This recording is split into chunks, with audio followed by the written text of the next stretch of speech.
Hi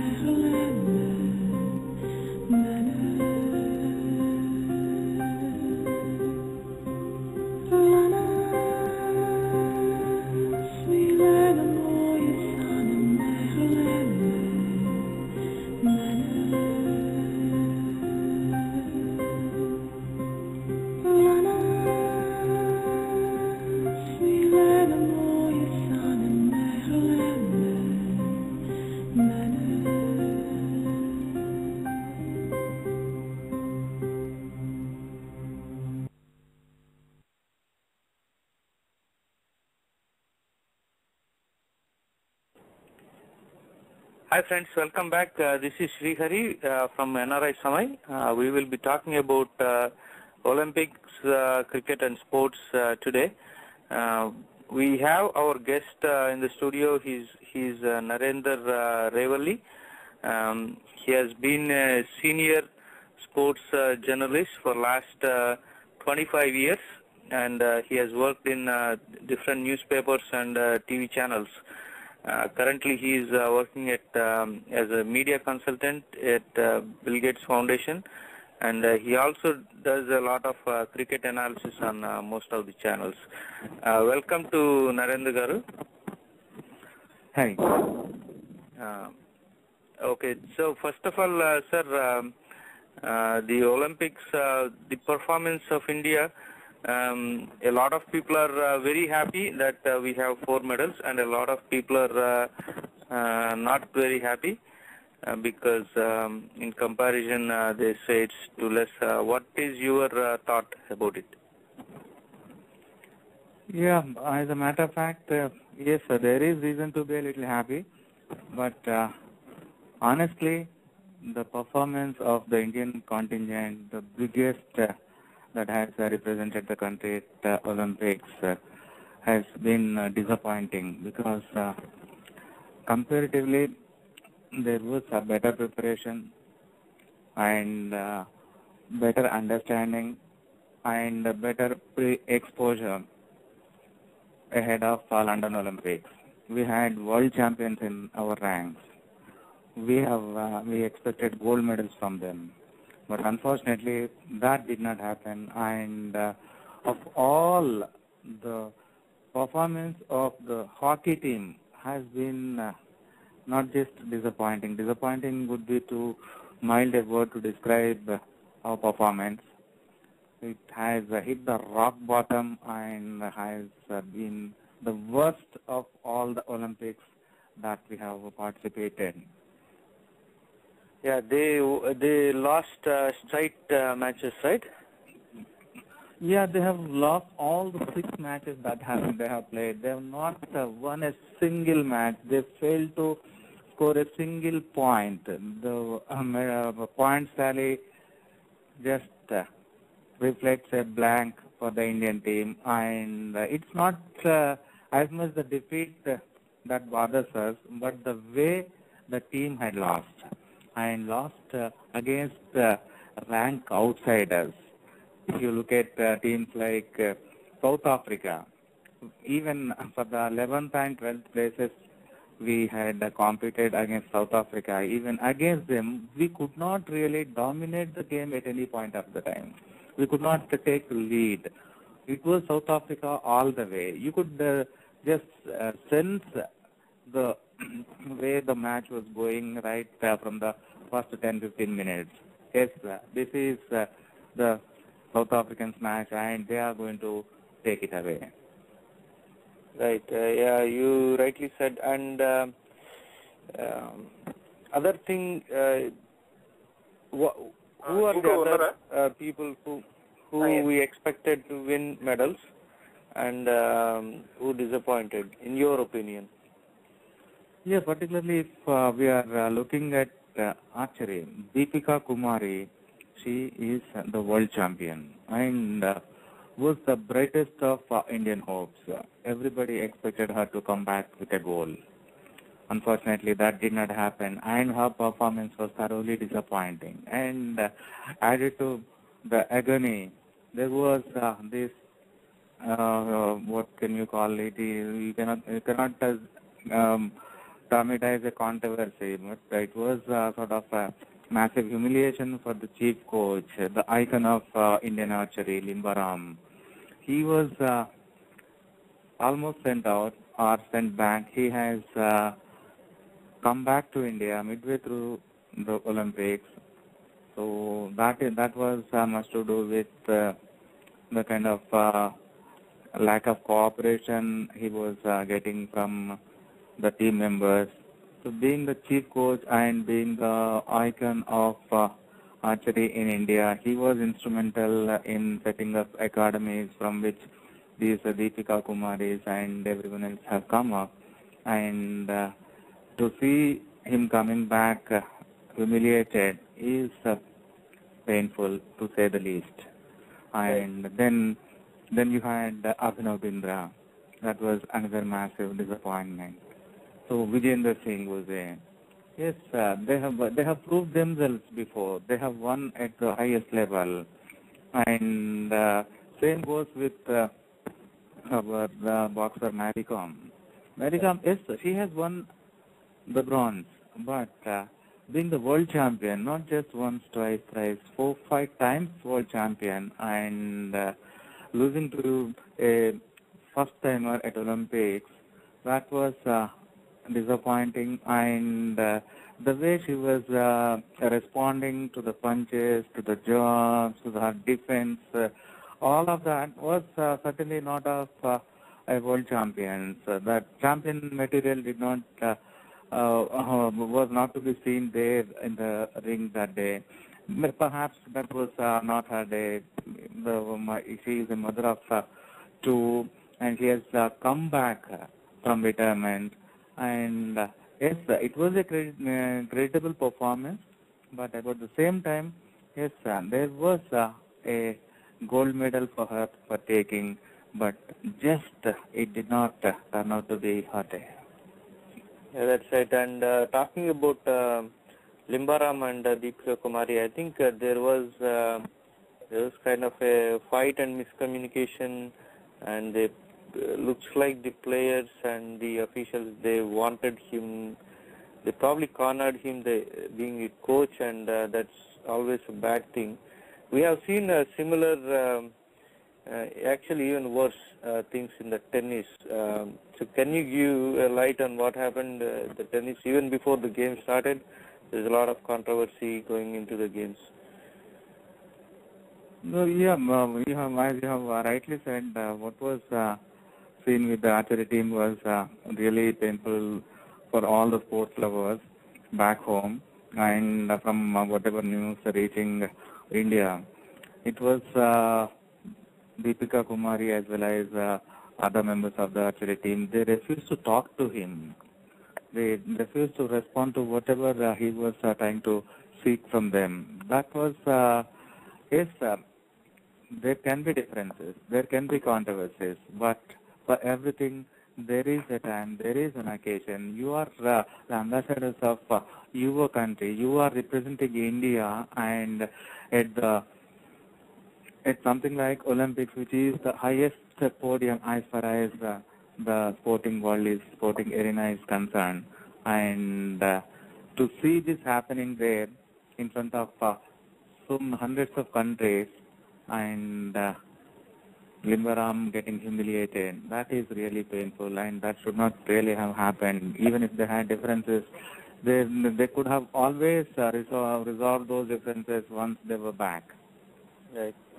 And going back to, yes, here you mentioned about tennis. Right. Yes, that is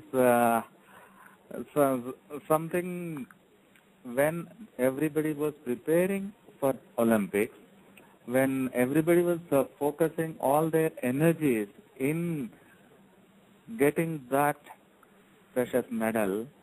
Here, what we were witnessing in India was teams being finalized and people virtually quarreling. That, okay, somebody threatening that, okay, I do not play with so-and-so player. And somebody else, no, I want the so-and-so player only. Then these dynamics, as far as Indian tennis are concerned, they have been there for some time. it's not just about Leander Pace and Mahesh Bhupati. It is the All India Tennis Association, which should have really taken the lead and taken things into its hands and done something about it. Why should it wait for the 11th hour to finalize the teams? It is the authority. It should take care of all these things and finalize the combinations, the best possible combinations. It is not the whims and fancies of individuals. Yes, individuals do matter, but here just Olympics means winning medals. Yes, participation is important, but that is it's almost a forgotten one, and now Olympics means medals, and winning the gold medal is the ultimate priority for every athlete competing over there. It's no longer participation, it is competition, it is fierce competition. And given that, the preparation is certainly just look at any of other competing nations. Look at China, look at Australia, because there is no point in looking at nations like the Germany or the US, because they have been far ahead for a long time. But these are the countries that India can be compared with, and looking at their preparation and our preparation, and also the kind of policies that the government makes, that is certainly disappointing, and there is a lot that needs to be done. And Right, here, Yeah, you were talking about being the importance of winning and doesn't matter individuals. I'll tell you one example that I noticed. The USA 4x100 team, women's team. Actually, there are a lot of teams like that, but I'll cite one example. So they were running during the heats. There's one team participating, and based on how they are performing, they are changing the team members. Actually, every round they are changing the team members, and in the finals they put whoever is the best, who performed best, they are putting those 4 people, and they won. And a lot of people are doing that. Other example I can cite is Johan Blake and Usain Bolt. They are fierce competitors, and they are they if one guy misses, the other guy is winning. So they are the most competing when it comes to 100 meter or 200 meters. But for the 4x100, they are again together, and they are fighting together, and they won the medal for the country. So, there's a great difference. Yeah, that should be the way. That should be the idea. That should be the thinking. Because when you are competing at the highest level, your bright prospects, best hopes should be there competing with their counterparts. But here, what we have seen in the case of Indian tennis team was certainly not the same, and it was shocking. To put it rightly, it was just shocking, because who is yes, Leander Pace has been the flag bearer of Indian tennis, and he is the only medal winner as far as tennis is concerned at Olympics for India. But that effort, either Bhupati or Pace, they do not have a right to say or decide that so and so should be his partner. Sania Mirza or Rohan Bopana, whoever, the best combination should go there, should represent the country, and should try their best to get that medal. Because as I have mentioned before, it is no longer participation. It is a sort of a race. It is fierce competition. It is just a matter of winning medals. Yes, if you look at the number of medals that have been winning before now, yes, there is certain change and there is improvement. But look at the progress of other countries. Right. And then we realize that these petty politics, these mindless quarrels and then they not only just put a shade on the sporting scene in India, but also hurt the medal prospects because you don't get Olympics every year. It is not a world championship. Right, in the studio we have Tinku. He is also part of the NRI Samay team. Tinku, you would like to add anything? Yes sir ji, आप हिंदी में बात कर सकते हैं? हाँ जी, हमें देखे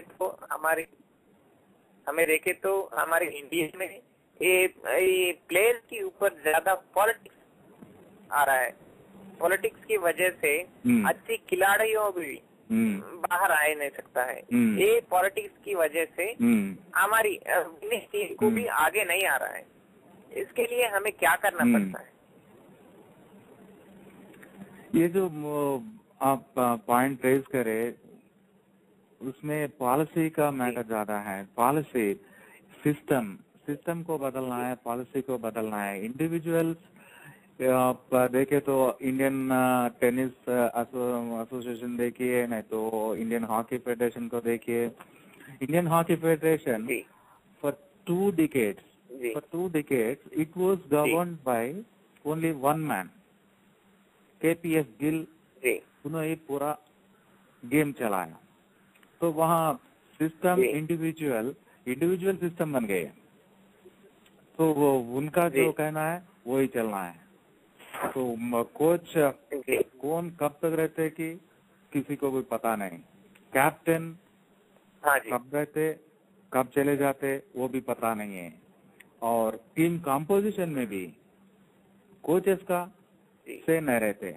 जो ये ट्रेनिंग कैंप्स में जाते, सिलेक्शन ट्रायल्स में जाते, पूरा प्लेयर्स के साथ रहते, उन लोगों को ज्यादा पता चलता कौन कौन अच्छा खेल सकते. अभी जैसा श्रीहरि बोले जैसा ये सब्स्टिट्यूशंस, ये इंडिविजुअल का मेरिट को बाजुक रख के वो सिचुएशन का रेसेस फॉर द हॉर्सेस, वो जब जिसको यूज करना है, जब जो ज्यादा काम में आते हैं उनको लेना.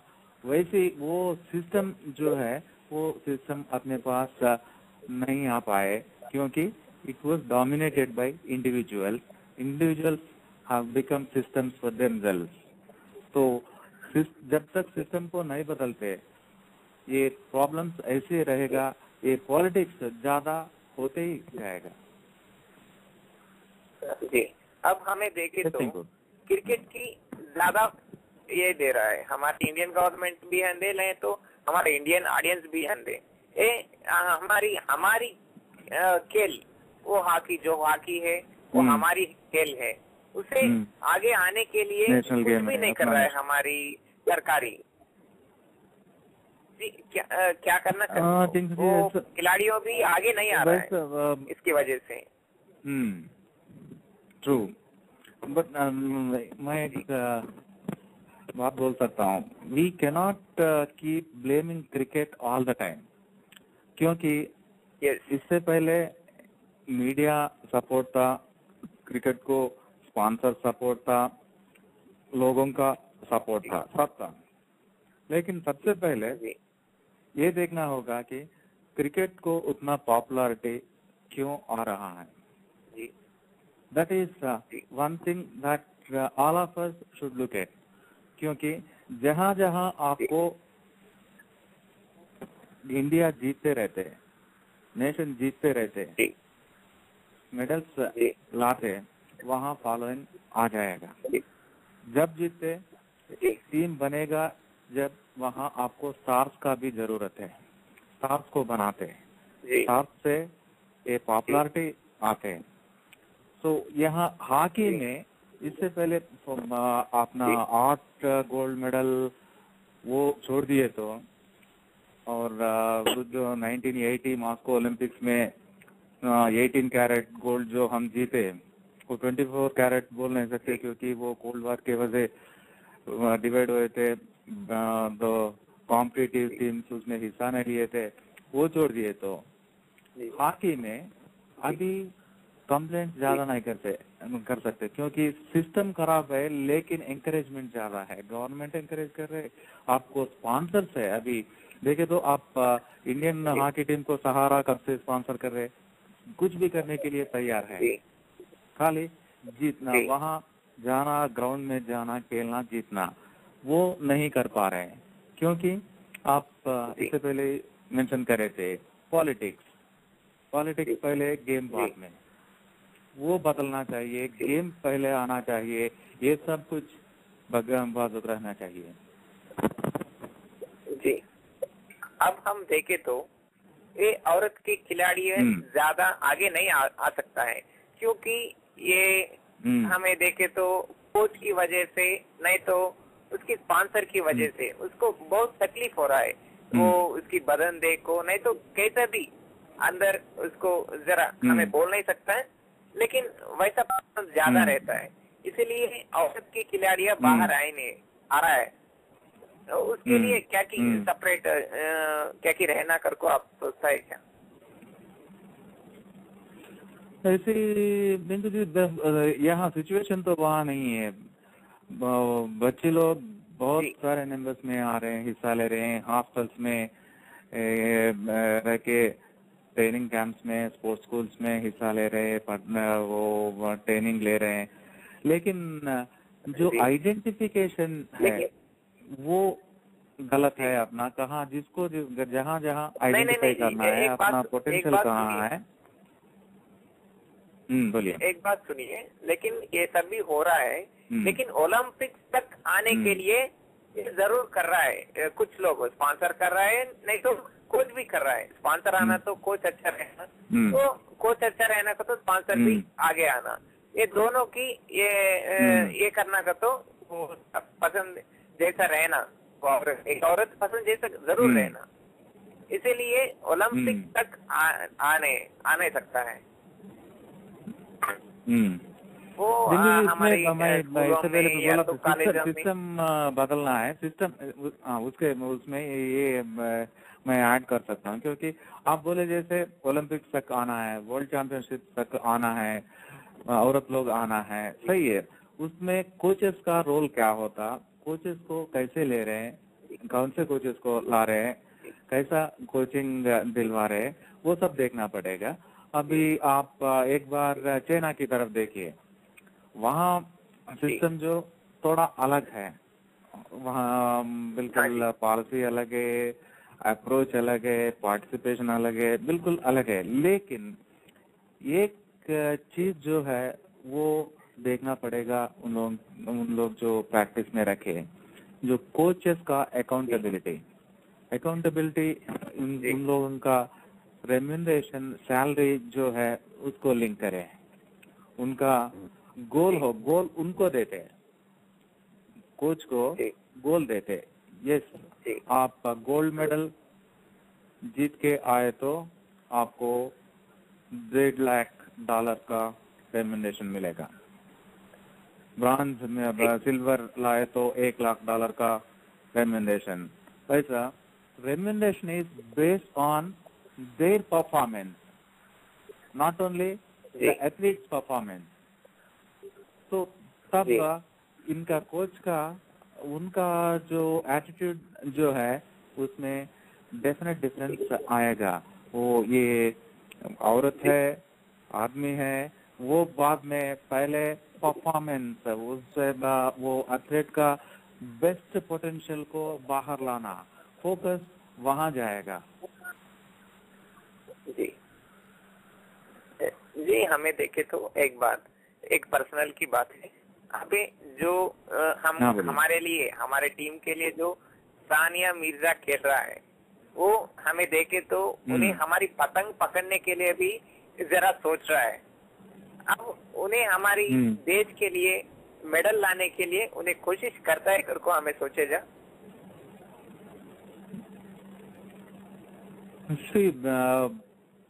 It is rather unfortunate that yes, there are certain such apprehensions that are coming out, but Sania Mirza को मैं बचपन से जानता हूँ। जब वो 8 साल की थी, टेनिस रैकेट की हाइट से थोड़ा कम था। जब से देख रहा हूँ, उसको मैचेस कवर किया हूँ, जब वो फर्स्ट इंडियन बने थे WTA टूर्नामेंट जीतने की, वो भी मैं कवर कर चुका हूँ। Yes, Sania Mirza could be a little exuberant, outspoken, and maybe her marriage with Shoaib Malik of Pakistan could have been of some interest to some and controversial to others. People may have liked it or may not have liked it. But जब Olympics और medal जीतने की बात है, जब Sania India को represent कर रहे हैं, उसमें कुछ वो एफर्ट की कमी तो नहीं रहेगा, वो बिल्कुल करे। लेकिन ये सोचना है, ये देखना है, सानिया मिर्जा कब से खेल रहे। 2005 में WTA जीता था, अभी 7 साल हो रहा। टेनिस में she was at her peak at that time. She is past her peak. She is certainly not a medal contender. She was not one. Yes, she could be the best in India, but if you are looking at international competition, ये नहीं बोल सकते कि सानिया एक top star है, एक medal hope है। उसमें तो कुछ ऐसी होप्स किसी को नहीं थे। मिक्स्ड डबल्स में पार्टनर भी कवर कर सकते, उसमें होप्स रहते। और जब तक कंपटीशन गए, वो सिंगल्स कंपटीशन, मिक्स्ड डबल्स का कंपटीशन वो बिल्कुल अलग है। उसमें थोड़ा आउटसाइड चांस था, लेकिन वो परफॉर्मेंस बिल्कुल खराब था। अच्छा फाइट पुटअप करके हार गए बोल के नहीं बोल सकते। Very pathetic performance Sania Mirza का और सानिया मिर्जा का पार्टनर का भी। और वो क्यों भेजे, इतना कंट्रोवर्सी बना के, वो अभी सोच रहे लोग, वो मेडल का होप ही नहीं जब क्यों भेजे इन लोगों को। Right. You're well said. This is Srihari again. Yeah. So one question I have about the training camps. I mean, to begin with, if we are not participating in either track and field, of course we are participating, but if we are not on the top of the game on track and field or the swimming or the gymnastics, I think those are the 3 areas. If you want to be on the top of the medals list, then you have to be good at at least one of these 3 areas.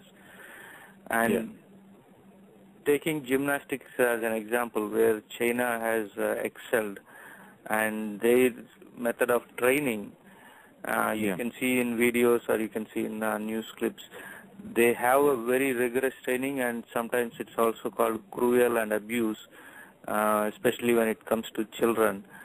So this is but unfortunately when we go to Olympics, those are the people we are competing with.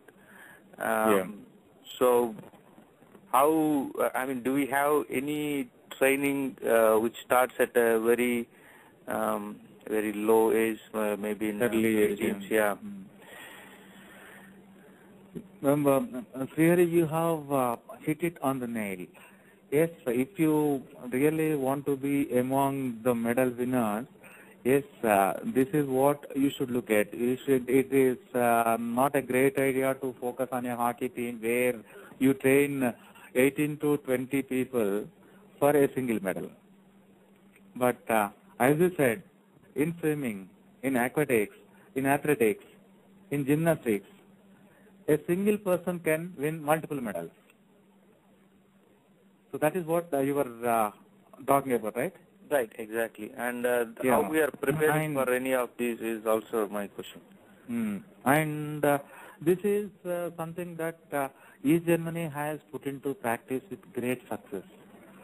They have focused on individuals, potential medal prospects, right from a very early age, which now China has been doing for the last 3-4 Olympics. And you can see the results. here the choice is not that of the individual, but that of the state, the coaches, the sports departments, the schools. They take that decision. They are the decision makers, and they put them into practice. And it has got nothing to do with their parents. They cannot say that no, my word should go for MSET, and he or she should focus more on her studies and prepare for that MSET entrance.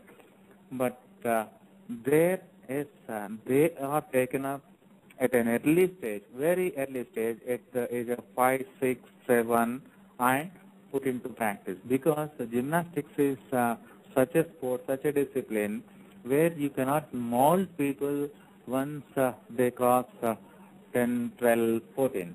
That is not the age. In fact, by 14, 15, they reach their peak. That is the best possible time for them to win these competitions. And that I'm sorry to say this, but that we don't get to see that happening here in India. And it is not just now or before, but even in the days to come, in the years to come, it is rather difficult to imagine such a situation where the people are picked on their merit, their potential in these particular disciplines, and put into rigorous training right from an early age, and keep giving them the required exposure. That means that requires one, the consent of the parents, and then before that a very strong policy on part of the government, and of course spending. Yes, you need to spend a lot on these athletes, because the kind of budget that we have, that certainly doesn't really encourage for such a process. If you look at the Andhra Pradesh sports budget, it is hardly 200 crore rupees out of 150,000 crore annual budget, a mere 200. And this 200 crore is also not specifically for sports. Sports in India is not a separate entity, separate department, separate category. It is clubbed with sports and youth affairs.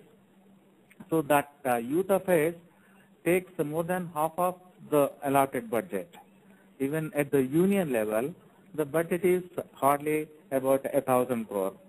To be precise, 1,150 crore this year. A year before, it was a little more, because we had something else, Commonwealth Games, so we had some 3,500 crore budget for that. But once that was over, budget changes and the priorities change, and on the other hand, the attitude or the way people, the parents look at, and the plans the parents have there for children, they are totally different. So bringing them together is a Herculean task, and I don't really see it happening in the days to come. Okay. And we were discussing about the training methods. One big difference I see between China and US is you rightly mentioned, especially in gymnastics, it's not the choice of the individual or even the parents. It's what the coaches decide, and it's what maybe the government policy. And I'm following Olympics very closely, and I see one person. He was giving an interview, Chinese guy. He says that it's been 6 years since he saw his parents. So that's the kind of training they are going through. And on the other hand, I see a big difference in how US sportsmen are preparing. So the difference is, in China there is a lot of push from going on, but in US it's a lot more choice, and individuals how they want to excel in their own sports. It's their wish. It's the will of the individual to perform at the highest level. So that's what I noticed. Yeah, very true. You have very rightly put it. These three systems, if you are looking at India, China, and the US, yes, US, the state support is not so great. That is what I understand. But you look at the education institutions, the schools, colleges, universities, the kind of infrastructure they provide, the kind of encouragement they keep giving to students over there. Suppose I'm sure you are aware of University of Florida. Right. Florida, the kind of infrastructure they have. And you look at any of the universities back home here in India, you just cannot imagine such infrastructure. That is one. And on the other hand, yes, there is infrastructure, courtesy the kind of events that we have organized, that we had hosted. If you look at India, Commonwealth Games, we had a lot of infrastructure. Way back in 82, in courtesy Asian, we had solid infrastructure. Back in Hyderabad, courtesy Afro-Asian Games and National Games, we had so many stadia for athletics, tennis, and many disciplines. But they turned out to be just event related. After that, you don't really use them at all. They are out of bounds for the sports persons. We talked about hockey. So looking at it is the Olympic champions, Netherlands, such a tiny country. But look at the number of astroturfs they have, more than 100. You look back at India, hardly half a dozen. Courtesy these events, even that. Right. But after that, maintaining that astroturf is very costly affair. And just because of that, we are not using them at all. Astroturf, if you do not maintain it, you do not use it, it goes useless. It becomes useless. And we have spent so much on that, but we are not using it. We are not giving that conducive atmosphere for the hockey players. They play on grass and they go out there and play on synthetic turfs. So that makes a huge difference. So there are a combination of factors, and each country has a policy of its own. And unfortunately, the kind of policy that we have here is not the one that will produce champions. Whatever champions that we have, it's by default, in spite of the system, not because of the system. Right. You mentioned University of Florida, and there are a lot of other universities here. University of Southern California is producing a lot of swimmers and a lot of athletes. But apart from university, even if you look at primary education level, in US, every school has a swimming pool, every school has a sports arena, and of course, it involves a lot of money, like you said. But apart from that, it also requires a vision for the national leaders or political leaders to take this forward. And then providing a platform, then people come and participate, and then they can excel. But there's no platform or encouragement right now. So for me, I don't think we should be really shocked, except the ones that we discussed earlier, who actually are world champions but could not perform in Olympics. But except those people, it's not a very big shock. It's not. Yes, very true, very true. Very rightly you have put it. It's not certainly shocking. It's not. I mean, they show in the Olympics. They not only, of course, the U.S. media here. I'm in U.S., so U.S. media is focused on U.S. athletes, and they show each not only how they are performing, but they also show the story. A lot of athletics, track and field athletics or swimming athletics, they are moms of twin kids, or they are moms of two children. Then They went through the retirement, they came back, they had broken bones, but they came back and they prepared well. So if you take at an individual level, they are all extraordinary people. It's not, I don't think it's right to say, okay, we have 1.2 billion people, why are there not so many great people? I mean, why don't we have medals? It's not how many people we have. It's, it depends on the individual, how much everybody has a story, is what I feel after looking at these people. Everybody has an individual story and will to perform.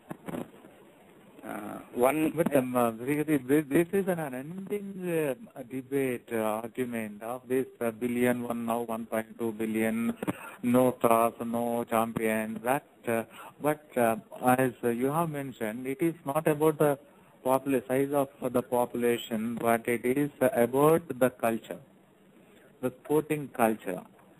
So how many of the people here in India are interested in putting their children into any of these sporting disciplines?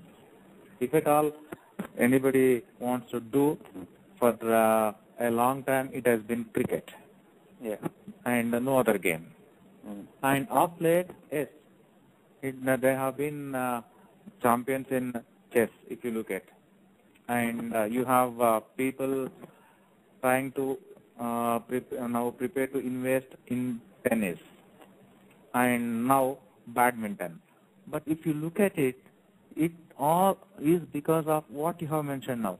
They have individual champions, individual stars who popularized it, and they have attracted the younger generation.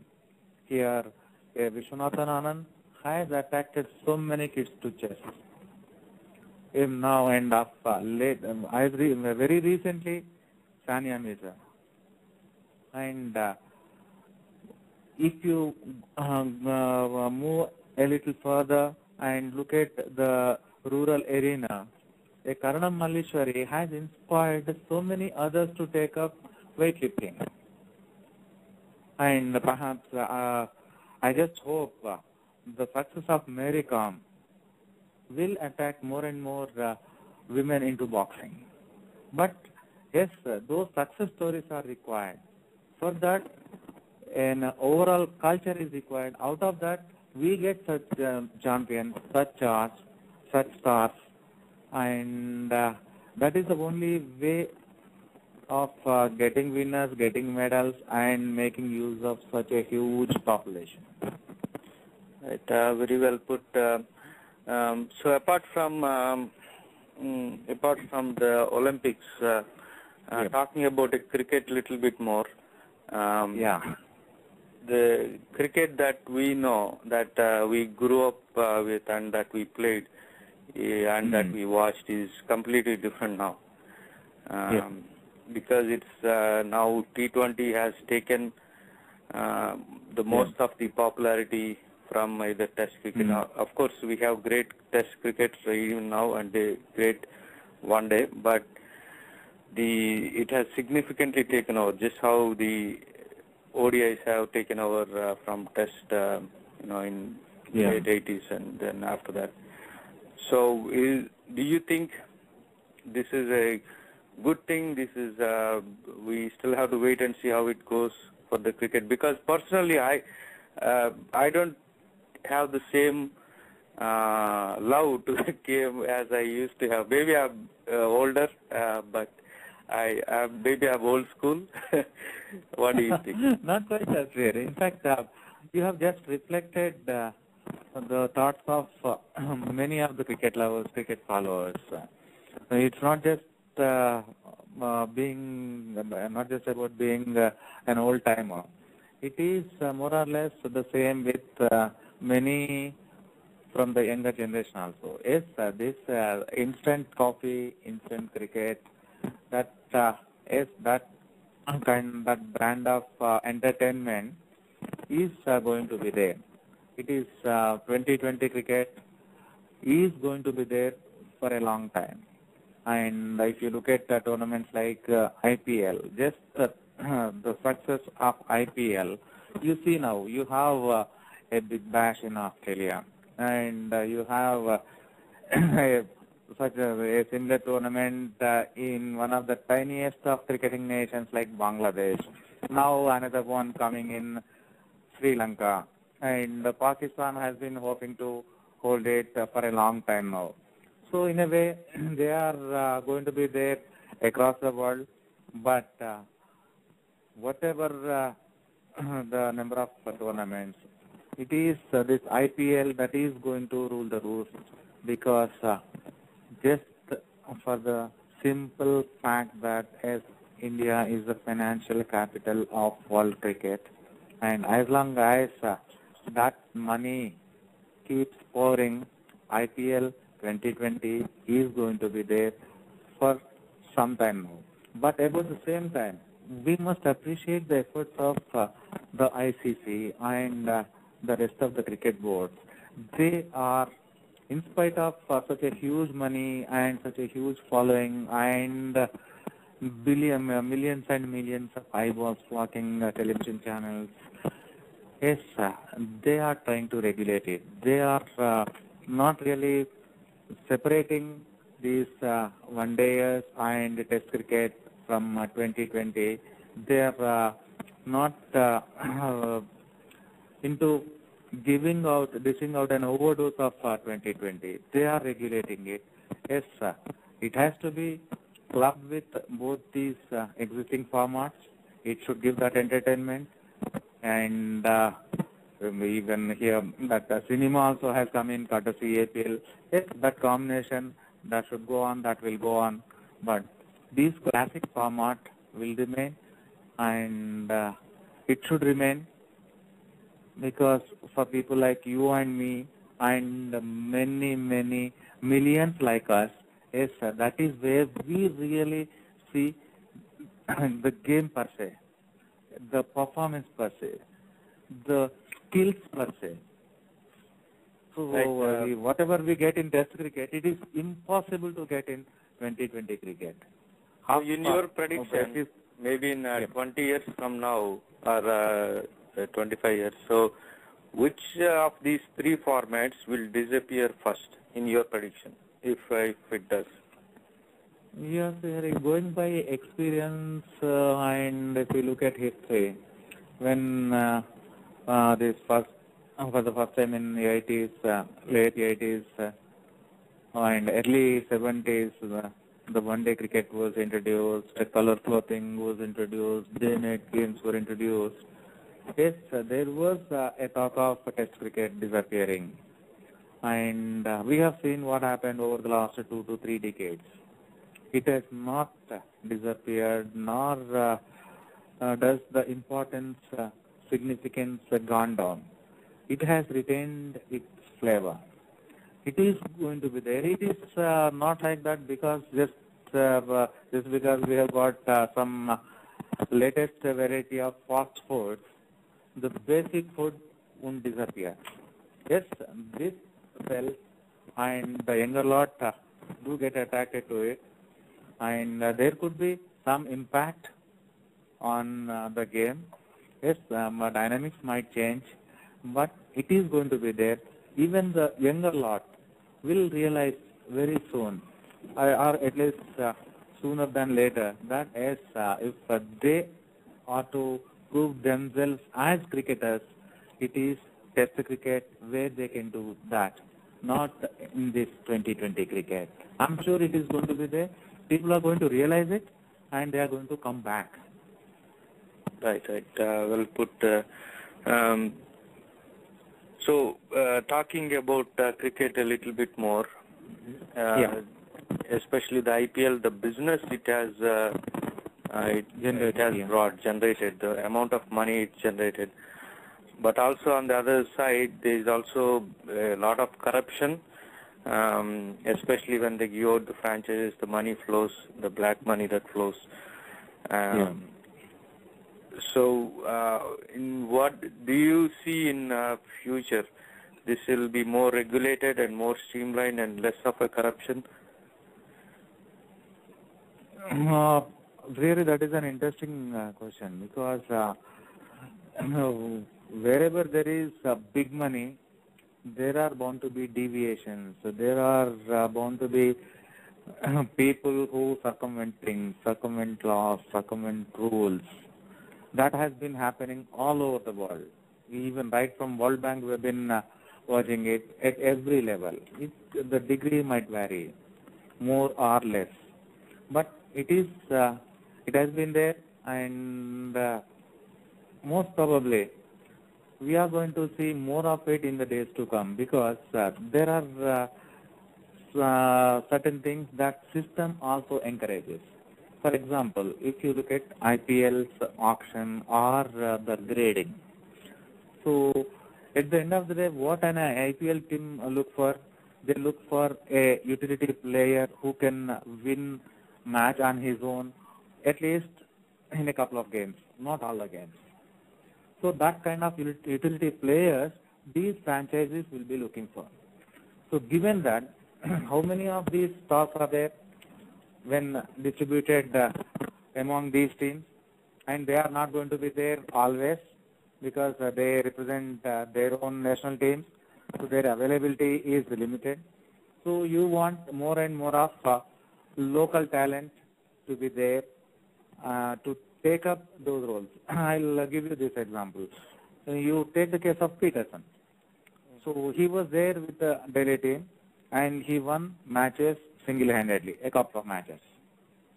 And he had to rush back to England because he had to don English colors. So where is the replacement? You have to have a local one. And other than that, the cap of 4 players. Now, given all of this, in this backdrop, if you are putting cap on the payment, the rates or the amount the players can be paid for a local player, if you put it at $30,000, and if some franchisee thinks that yes, he may not have played at the highest level, but for my team, he could be a match winner because I've been watching him. His kind of play, yes, for the 3-4 overs, it will change the game for me, and that is all what I need. So I don't mind putting another 30,000 or 50,000 or 1 lakh more dollars and take him. Because when you find the talent, when that talent is noticed, obviously there will be competition. So much of competition, like in the case of some of the players that we have seen. Kieran Pollard. When Mumbai Indians got him, it has gone to the highest possible cap. And even then there was competition. Then money was put in sealed colors. Bidding was done in sealed covers. And to date, nobody knows how much Mumbai Indians paid for Pollard. Okay, on one hand, you have such a competition, and on the other hand, for the local domestic players, you have this cap. And when the competition is there, when demand is there, when supply is there, these things are going to happen again and again. It has not ended with what has happened with one Sudhindra. Right. And similar dark side is the match fixing or the spot fixing.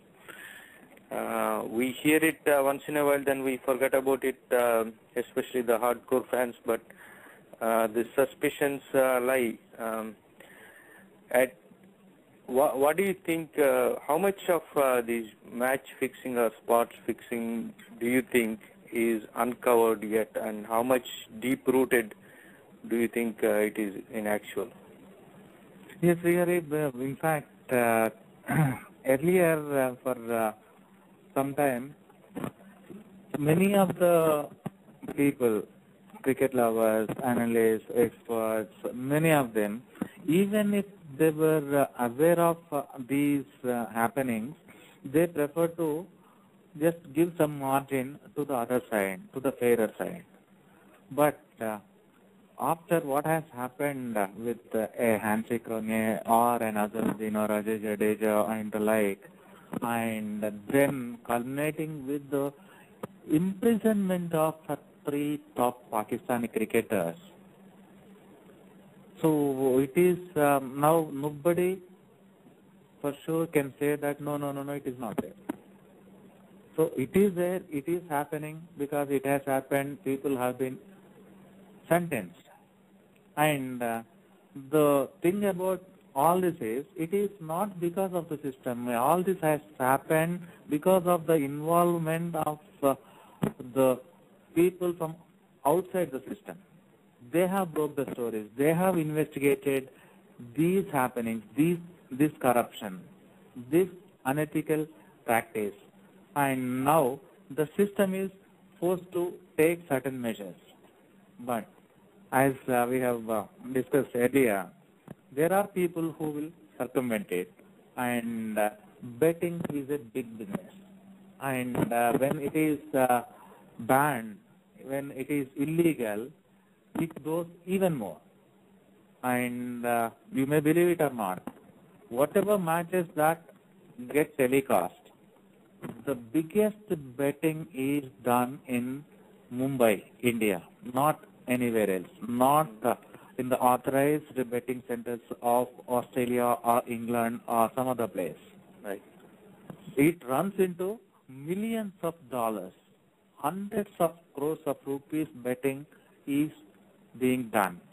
So given that, there has to be some system in place. Either it should be legalized or very foolproof measures have to be taken by ICC, which I don't think is going to happen.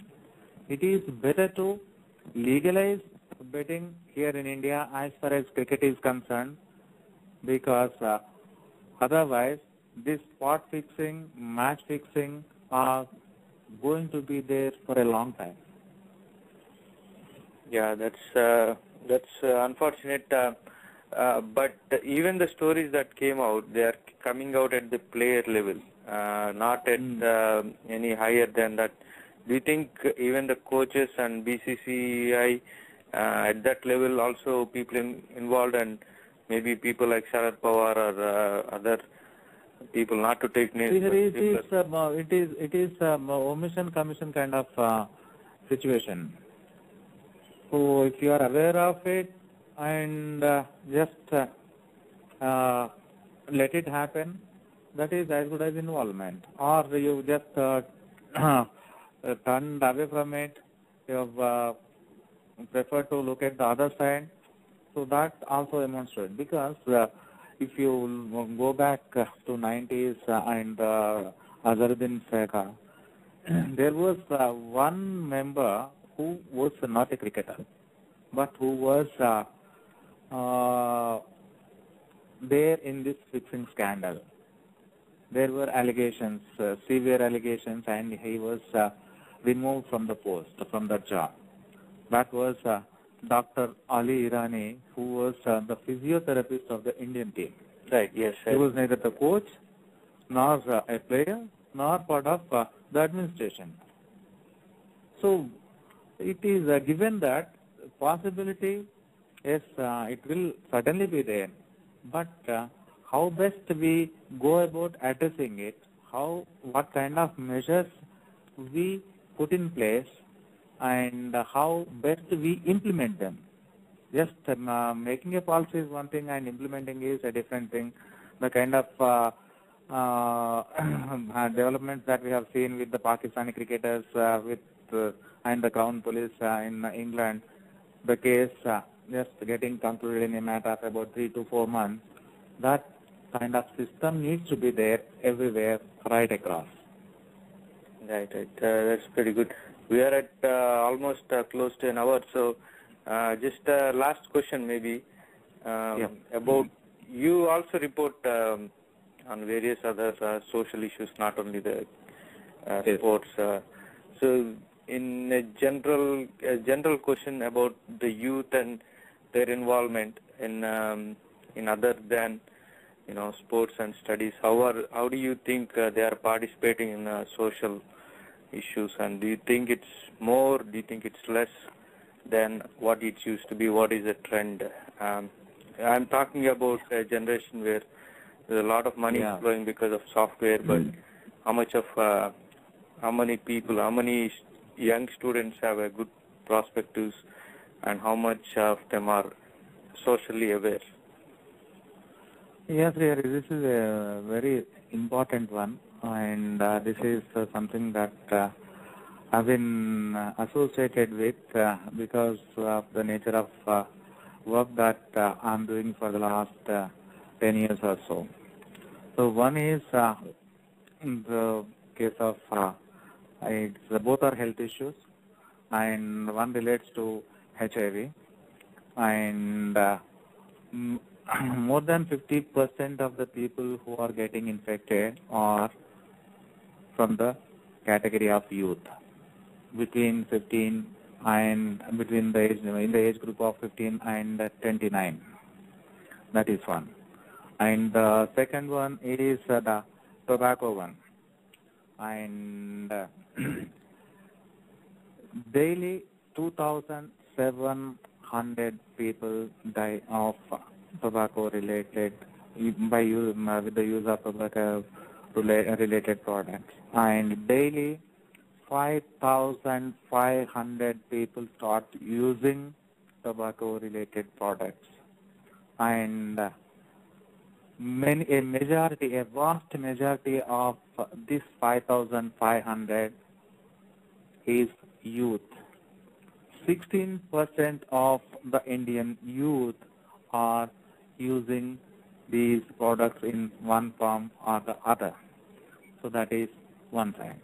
On the other hand, yes, there have been quite a few groups back home here from particularly the IT sector who are into social service, right from donating their blood and being part of online blood banks and going out to the field, to the villages, to various vulnerable communities, meeting up with them, knowing about them, trying to do something for them.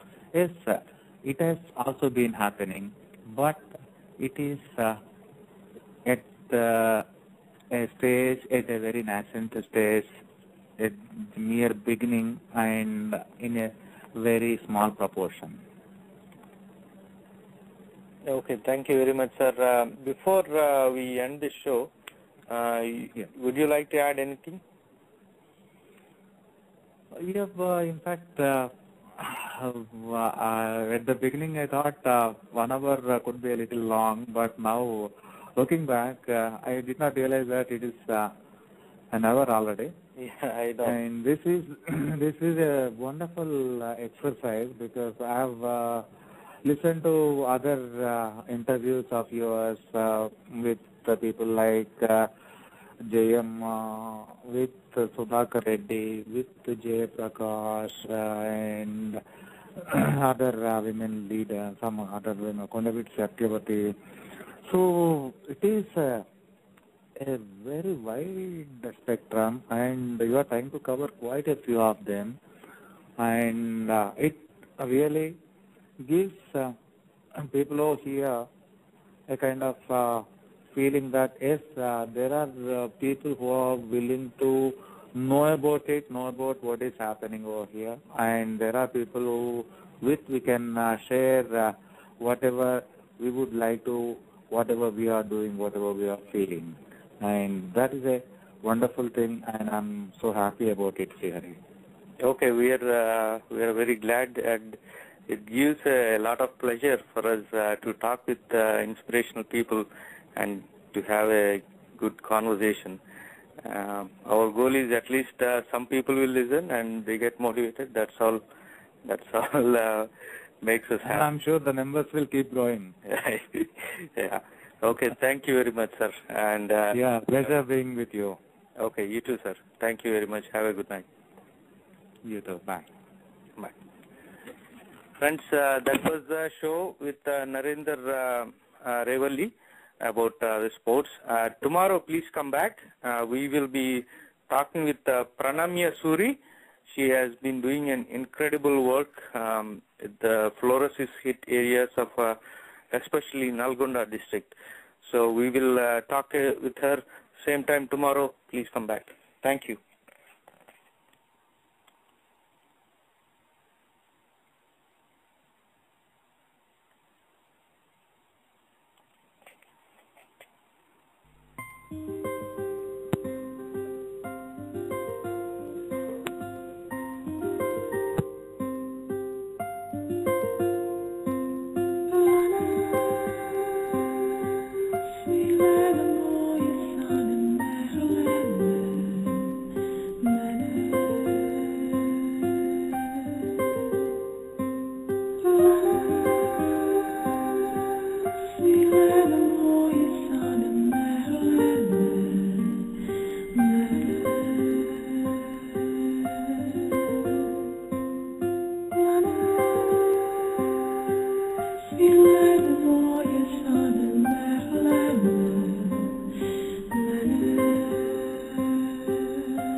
Thank you.